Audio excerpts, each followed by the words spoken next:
There's a lawyer, known in his circles for being ruthless and sharp. His name's Ethan Blake.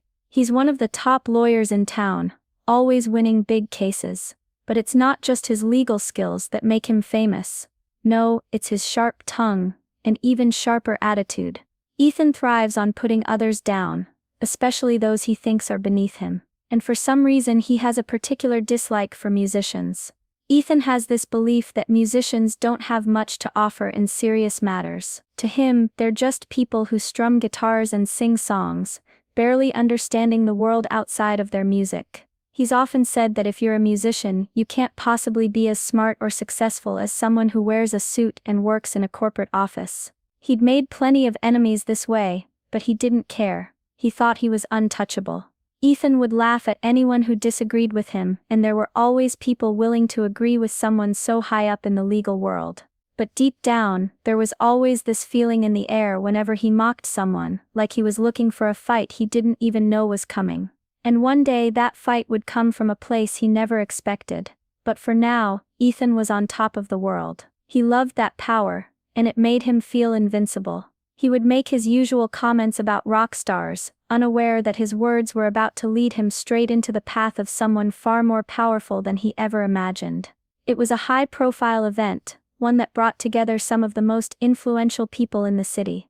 Lawyers, business moguls, and a few celebrities gathered in a large conference hall. The lights were bright, the air thick with anticipation, and the chatter of the crowd created a buzz that filled the room. Everyone was here to network, to make connections, to build their status. At the front of the room, on a grand stage, sat a panel of experts, ready to speak. Ethan Blake was one of them. He'd been invited to share his thoughts on a hot legal topic that had everyone talking. He was used to speaking in front of large crowds, but this time it felt different. This time there was someone in the audience who was known worldwide. Bruce Springsteen, the legendary rock star, was sitting in the crowd. He wasn't there as a musician, but as a guest invited because of his work with charity and social causes. He wasn't expecting attention, he was just there to listen, to hear the conversation. But the moment Ethan stepped onto the stage, something shifted. Ethan, with his usual confidence, saw the crowd and began to size them up. His eyes quickly landed on Bruce. A small smirking thought crossed his mind. He knew he could make a joke, get a laugh, and remind everyone just how clever he was. What he didn't realize though was that the moment he chose to mock Bruce Springsteen, he was stepping into unknown territory where his words would come back to haunt him. Ethan took his place at the podium, adjusting the microphone with a cocky smile. The room fell into a quiet hum, waiting for him to speak. He looked out at the crowd, scanning the faces, and then his gaze settled on Bruce Springsteen. For a brief second, Ethan's eyes glinted with mischief. This was his moment to make a statement, to remind everyone who was in charge. He cleared his throat and began. "Ladies and gentlemen," Ethan said, his voice smooth and confident, "it's always interesting to be in a room full of lawyers, business leaders, and celebrities." He paused, letting the word hang in the air. He could feel the eyes of the audience on him, waiting for what he would say next. Then he pointed toward Bruce, who was sitting a few rows back. "You know," Ethan continued, "I've always wondered what people like Bruce Springsteen could really teach us about success. After all, what do rock stars know about serious business? What do they know about law, about economics, or about anything that really matters?" The crowd chuckled, a few people nodding along. Ethan's words were sharp, cutting. He wasn't just talking about musicians in general, he was making a direct jab at Bruce. Everyone knew who he meant. And with the way Bruce was sitting quietly in the crowd, it seemed like the perfect target. Ethan went on, throwing out more sarcastic comments. "I mean, sure, they can write catchy tunes and entertain thousands of people. But when it comes to real-world problems, can a rock star really contribute anything meaningful?" He leaned into the microphone, emphasizing every word. "I highly doubt it." The laughter from the crowd grew louder, but there was something else in the air now. A slight discomfort. A few people looked at each other, unsure if they should be laughing. Not everyone was on board with Ethan's mocking tone, but Ethan didn't care. He was on a roll, and in his mind, Bruce Springsteen was just another joke to be made. He didn't realize how quickly things were about to change. For a moment the room was full of laughter and awkward chuckles. Everyone was enjoying Ethan's sharp comments, but there was one person in the crowd who wasn't laughing at all.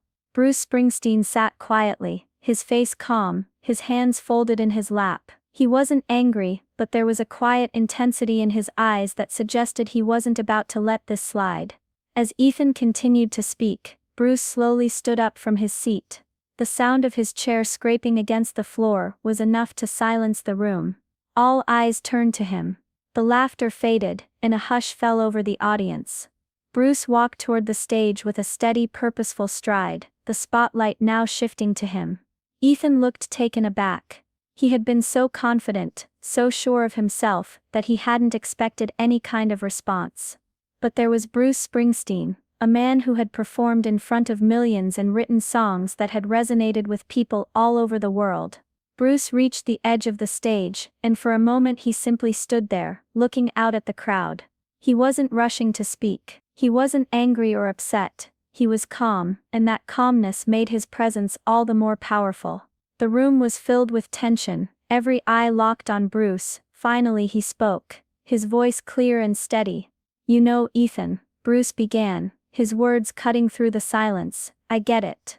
You think because you wear a suit, you know better than everyone else. You think that because you work in a courtroom, you understand more than someone like me, who spends his life on the road, playing music." He paused, his gaze never leaving Ethan's. The room held its breath. Bruce wasn't just responding to Ethan's words, he was challenging everything Ethan had built his career on, and in that quiet, powerful moment, it became clear, Bruce wasn't just a musician. He was someone who understood the weight of words, the power of stories, and the strength that came from living a life true to himself. Bruce took a deep breath, letting the silence settle around him. "I wasn't born into wealth, Ethan," he continued, his voice steady but filled with emotion. "I wasn't born into a world of suits and fancy offices. I grew up in a small town, where every day was about hard work. My dad worked long hours just to keep a roof over our heads. He didn't wear a suit, he didn't sit in boardrooms, but he taught me something valuable. He taught me that it's the people who struggle the most who have the most to say. The people who work every day, who face challenges that never make the headlines, they have a story to tell."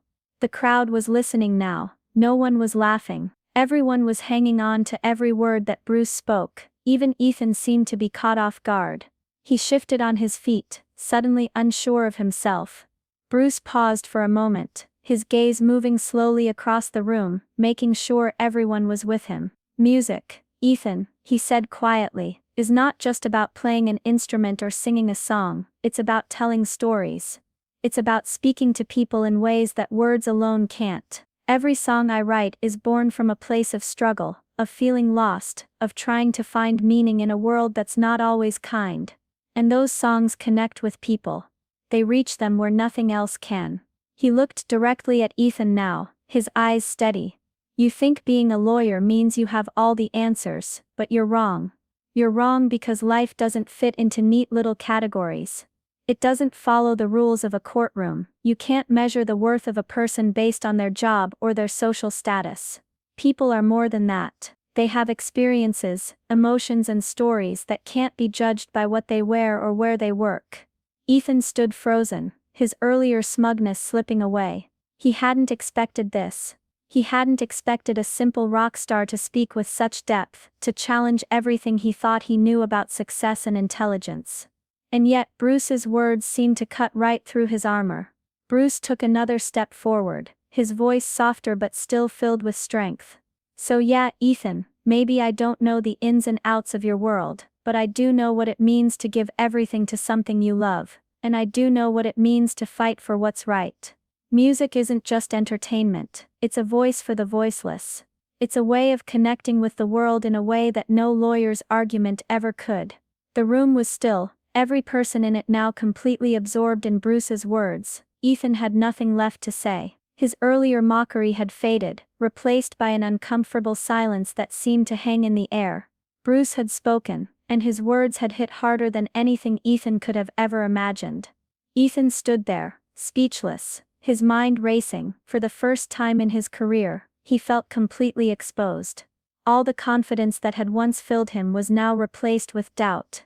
His arrogance, once a shield that protected him from criticism, had cracked. Bruce's words had pierced right through it, and now Ethan didn't know how to respond. The room, which had been filled with laughter just moments earlier, was now still. No one spoke. No one even moved. All eyes were on Ethan, waiting for him to say something, anything. But the lawyer, who was used to controlling every situation, found himself at a loss for words.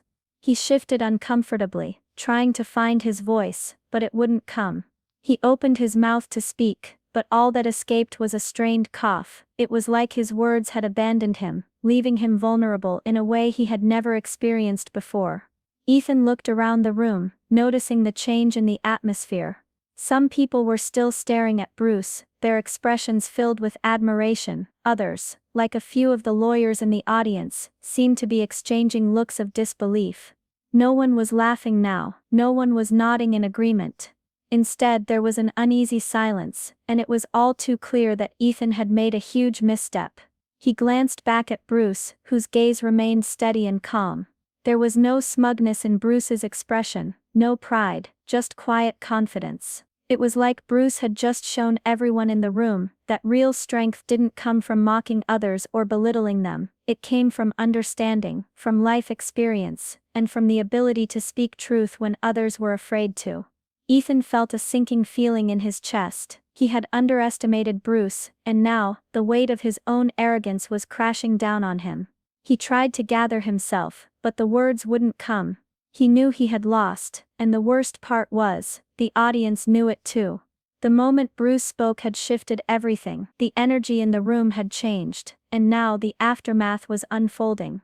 People started whispering to each other, sharing their thoughts on what had just happened.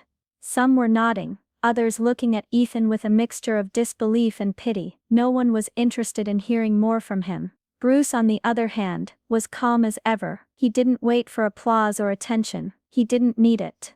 His words had already done their job. He gave a small nod to the crowd, and made his way back to his seat, leaving the stage open for Ethan to recover. But it was clear that he wasn't about to get back the control he had lost. Ethan, still standing at the podium, tried to find his composure. He cleared his throat again, but it was obvious that his earlier bravado was gone. His usual sharp wit had turned to awkward stammering. The crowd remained silent, the tension thick in the air. People were looking at him now, not with respect, but with something far worse. They were looking at him with disappointment. A few people, including some of the lawyers in the crowd, began to approach Ethan, subtly offering their opinions.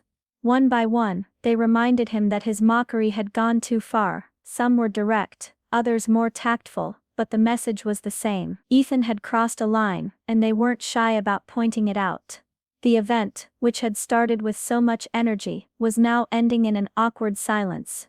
As the audience began to disperse, the story of what had just happened quickly spread, becoming the talk of the day. It was all over the internet. By evening, memes, posts, and articles all about the ruthless lawyer who had mocked Bruce Springsteen, and paid the price for it. Ethan had learned a hard lesson that day. He had underestimated someone he thought was beneath him, and now, that mistake would follow him for a long time.